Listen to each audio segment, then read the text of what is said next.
it's your girl Ash, and I am back with another video. And today I'm going to be finishing up the Napoleon series. I'm going to be watching Napoleon Defeats Russia, Friedland 1807 by Epic History TV.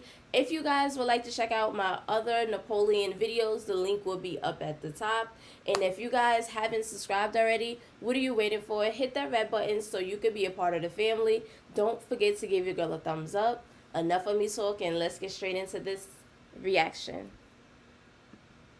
An Epic History TV History March collaboration, supported by our sponsor Skillshare, home of more than 22,000 online classes. Find out about our exclusive special offer at the end of the video. Part 3, Friedland, 1807. 1 week before Christmas 1806, French Emperor Napoleon Bonaparte arrived in the Polish city of Warsaw. Then...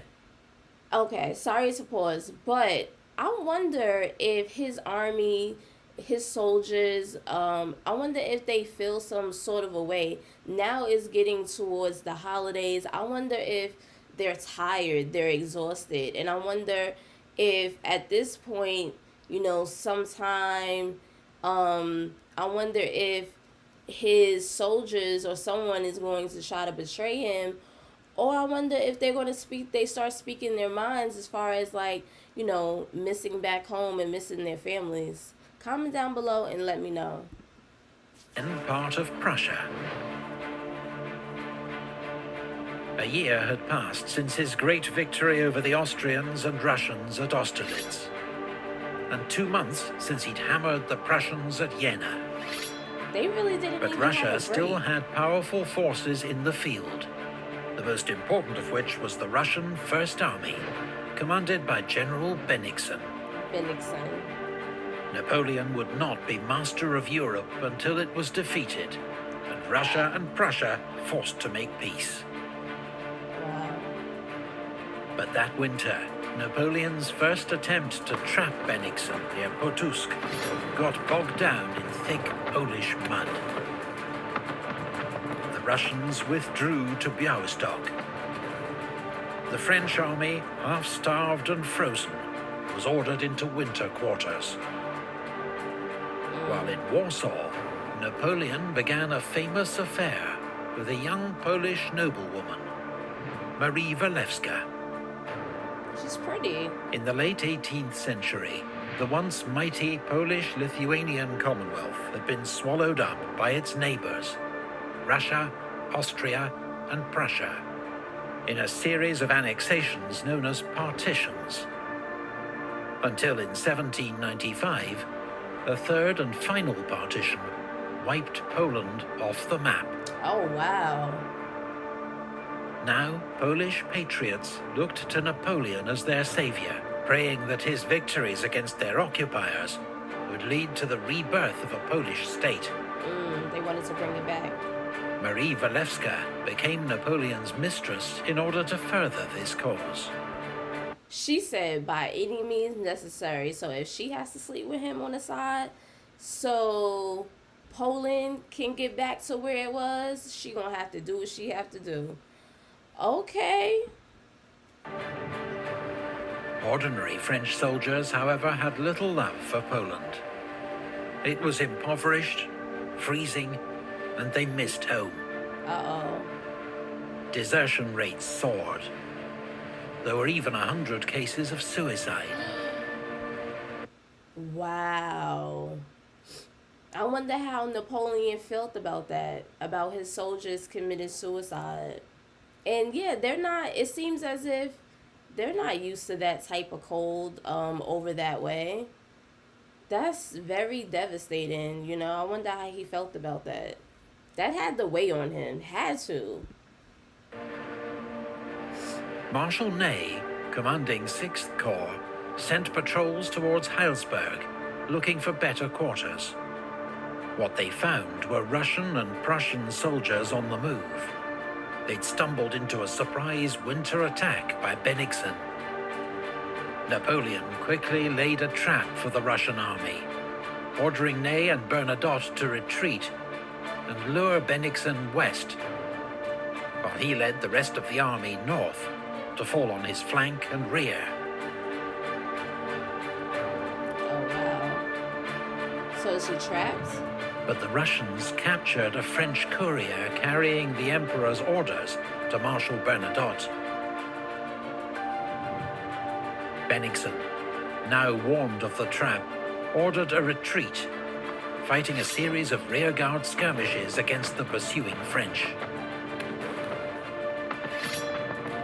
But he refused to give up the city of Königsberg without a fight, and turned to give battle at Eylau. What a massacre, and without any result. So what that means, no one won? The Battle of Eylau, fought over 2 days, was one of the most brutal of the Napoleonic Wars, fought in freezing conditions, with neither side backing down. That's what he meant. Marshal Augereau's 7th Corps, advancing into the face of a snowstorm, lost its way and was cut to pieces by Russian cannon fire. 5 French Eagles were lost. Wow. That's something that they're not used to. Napoleon's army was only saved by a devastating massed cavalry charge by 10,000 horsemen, led by the fearless Marshal Murat, and remembered as one of the great cavalry charges in history. At Eylau, for the first time as emperor, Napoleon failed to win a clear victory on the battlefield. So that's what he meant, what a massacre without any results. So at this point, it's a huge massacre. They basically didn't have any type of results from, this situation. So I guess that's what that quote meant. He and the Russians covered up the true scale of their losses, but both sides are estimated to have lost a third of their armies in the carnage. After the horrors of Eylau, both armies sought time to rest and recover. Meanwhile, the newly formed French 10th Corps under Marshal Lefebvre besieged Danzig, held by 13,000 Prussians under General Kalkreuth. The city came under heavy French bombardment and infantry assault. After 8 weeks, with no prospect of reinforcement, the Prussian garrison surrendered on the 27th of May. Napoleon's northern sea flank was now secure against any possible Russian landing. The French Emperor now commanded an army 190,000 strong, against just 115,000 Russian and Prussian troops. But it was Bennigsen who moved first, launching a surprise attack against Ney's 6th Corps on the 5th of June. Usually Napoleon moved first. Ney conducted a brilliant fighting withdrawal and escaped. Bennigsen, having lost the element of surprise, and with Napoleon advancing, retreated once more. Oh my gosh. 4 days later at Heilsberg, the French lost 10,000 men in a botched assault against Russian defenses. Wow. But the Russians continued their retreat the next day. Napoleon thought Bennigsen would head north to Königsberg, but instead he retreated northeast, keeping to the east bank of the Aller River. So when Napoleon's army marched north, it was Marshal Lannes' Reserve Corps on his right flank that next encountered the Russian army, near the small town of Friedland. Ride your horses into the ground if you have to, but tell the emperor we're fighting the entire Russian army. That is so... Ride your horses into the ground if you have to. That means we coming for you. We are coming for you. We're not backing down. We're going to back you down. That, ride your horses into the ground if you have to. We coming for the whole army, period. Oh my goodness. They wasn't playing. In the late afternoon of the 13th of June, Russian cavalry scouts informed General Bennigsen that they'd found a single French corps at Friedland. So that's the French army Bennigsen over decided there. he had time to cross the Aller River and smash this isolated corps before the rest of the French army could arrive to save it. And he ordered his army to begin crossing the river. Marshal Lannes, commanding 16,000 men and facing 46,000 Russians, sent an urgent message to Napoleon that he was under attack from the main Russian army. Then he fought a skillful delaying action, hiding the weakness of his force behind a large screen of skirmishers, And they're while gradually outnumbered. yielding ground to the enemy. The French is outnumbered. Lannes was still holding off the Russians as darkness fell. That night, Russian engineers built 3 pontoon bridges at Friedland to speed the movement of troops over the river. Now, didn't they do this in the last episode in Prussia? Did this, Indiana, and that was a disaster. So this might be a disaster as well. But Bennigsen was taking a huge risk. If this turned into a major battle, his army would have to fight with its back to the river Just like and the steep banks of the Mill Stream dividing its left wing from its the right. previous battle that Napoleon had. Bennigsen had also badly underestimated the speed at which Napoleon's Grande Armée would react. Oh wow! Look, they're The coming first in. French reinforcements arrived that night. Wow. The Emperor himself wasn't far behind.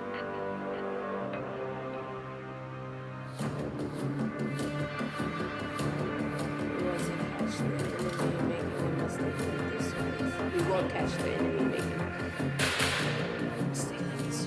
By dawn on the 14th of June, about 40,000 Russians had crossed to the west bank of the Aller River. Bennigsen ordered an attack on the village of Heinrichsdorf to turn the French left flank.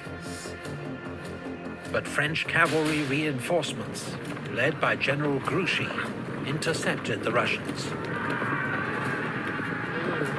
In more than an hour of charge and countercharge, the French horsemen finally drove the Russians back. Wow. Marshal Mortier's 8th Corps now arrived to reinforce the French centre.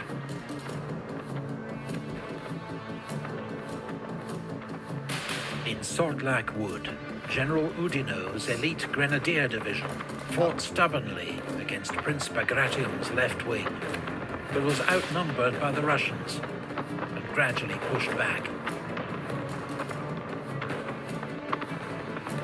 Around noon on a sweltering day, Napoleon himself arrived. Okay, there they go. He was soon followed by 1st Corps, commanded by General Victor, standing in for the wounded Marshal Bernadotte, as well as Ney's 6th Corps and the Imperial Guard under Marshal Bessières.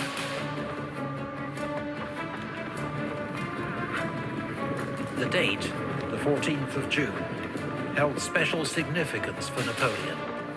It was the 7th anniversary of his great victory over the Austrians at Marengo. A good omen, he declared. The artwork is The battle beautiful. then entered a lull as Napoleon assessed the situation, saw Bennigsen's dangerous position, and issued orders for an attack to take advantage of it. Bennigsen, meanwhile, who was tormented by ill health throughout the day, saw that he now faced the full might of Napoleon's army and issued orders for a retreat. Oh boy.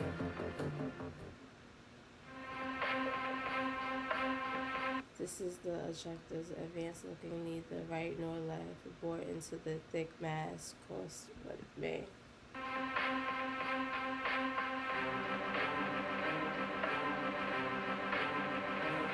But before Bennigsen's retreat could get underway, at 5:30 p.m., 3 salvos from the French guns signaled the start of Napoleon's attack. It was led by Ney's 6th Corps on the right wing, who first cleared Bagration's infantry from Sortlack Wood. But as Ney's troops left the cover of the trees, they came under heavy fire from Russian cannon across the river. Wow. As the French attack faltered, Prince Bagration rallied his men and launched a cavalry counterattack. Ney's corps retreated. But now General Victor's 1st Corps came up on his left. Its artillery commander, General Senarmont, advanced with 30 guns, and blasted the Russians at point-blank range with case shot. Wow. Hundreds of Russians were mown down within minutes. Under this onslaught, Bagration's men began to waver and then retreat. Around 7 p.m., the Russian Imperial Guard launched a desperate counterattack to try to halt the French advance on Friedland. But they were outnumbered and outgunned. So now they gotta cross that bridge that they built. As exploding shells began to start fires in Friedland, the French centre and left wing joined the attack. With its only escape route under threat, the entire Russian army began a panicked retreat towards the river. But Friedland's houses and bridges were now ablaze. The town became a deadly trap for the Russians. Many were drowned trying to cross the river. This is just like in the last episode. They made the same mistake. That's what he meant. You won't catch your enemies making the same mistake twice, but they did. They did the same thing that Prussia did. They did the same exact thing. Oh my gosh. Was killed or captured. North of Friedland, some units were able to escape across a ford or along the river bank. But there was no disguising the Russians' terrible defeat. Damn. The Battle of Friedland was one of the most decisive victories of Napoleon's career. At the cost of 10,000 casualties, he had inflicted twice as many losses on the Russians. About 20,000 men, killed, wounded, or taken prisoner. 40% of Bennigsen's army. Wow, that's a lot. The Prussians abandoned Königsberg the next day, which was occupied by Soult's 4th Corps, while Bennigsen's shattered army retreated across the river Niemen into Russia. Tsar Alexander's advisors implored him to make peace with Napoleon. He accepted their advice, and a ceasefire was agreed.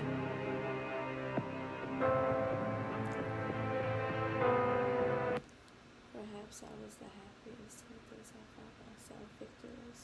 Saving was some kings paid me court.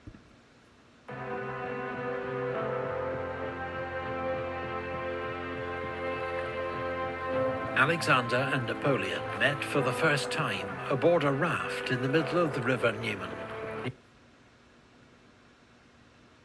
Is this something that they did back then? Kiss, mouth to mouth? I thought it was like cheek to cheek. Near Tilsit, and developed an immediate rapport. Tilsit proved to be one of history's great diplomatic summits, as the two emperors feted each other for days, with banquets, parades, and concerts, then discussed affairs late into the night.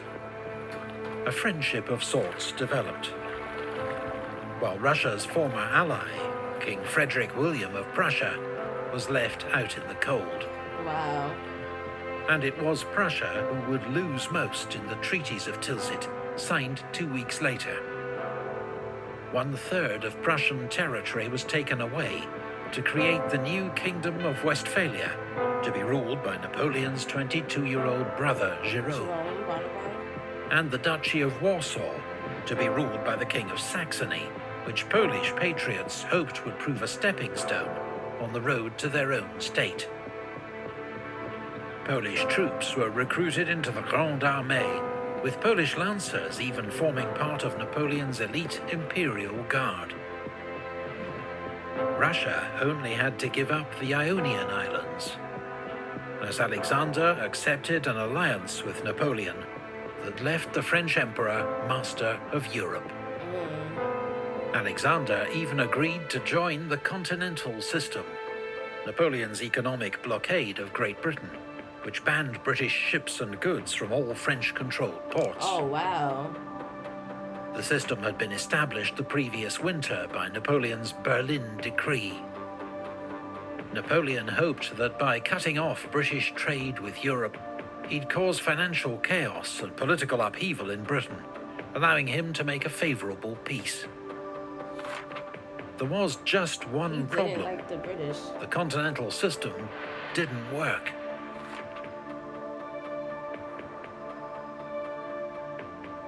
Not only was it impossible to enforce and undermined by widespread smuggling, the system damaged French trade just as much as British trade.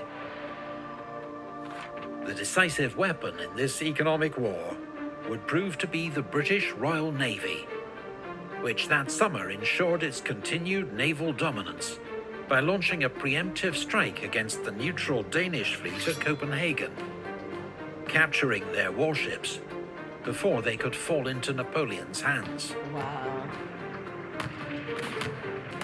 Royal Navy squadrons blockaded all major French ports, seizing any ships trading with France, while ensuring British merchants could continue to trade overseas in relative safety. Napoleon probably didn't like The that. Navy even seized the tiny Danish island of Heligoland as a base for smuggling British goods into Europe. But most disastrously for Napoleon, the continental system would draw him into two conflicts that proved ruinous for his empire.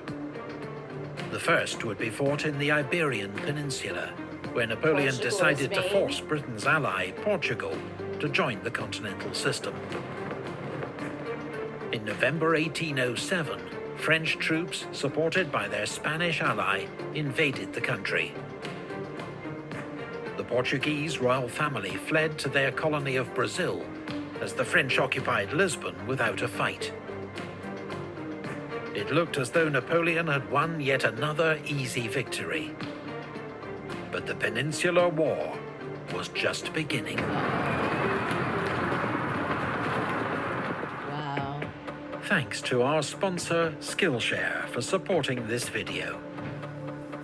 Skillshare membership offers instant access. I had a question and I totally forgot to ask, and I should have paused at that time that I had that question. I think it was about Poland. I really don't remember what that question was. Oh my God, I should have paused it at that time. I hope you guys enjoyed this video. Comment down below. I know I'm going to remember that question later on. If I remember the question, I will put it down below in the comments. That's exactly why I like to pause and ask questions, because when you get to the end of the video, you honestly going to forget, you know. Yeah, so comment down below, let me know. If I remember the question, I will put the question down below. Give your girl a thumbs up. Please don't forget to subscribe. Your girl is on her way to 15K, and I'll see you guys in the next video. Bye, fam.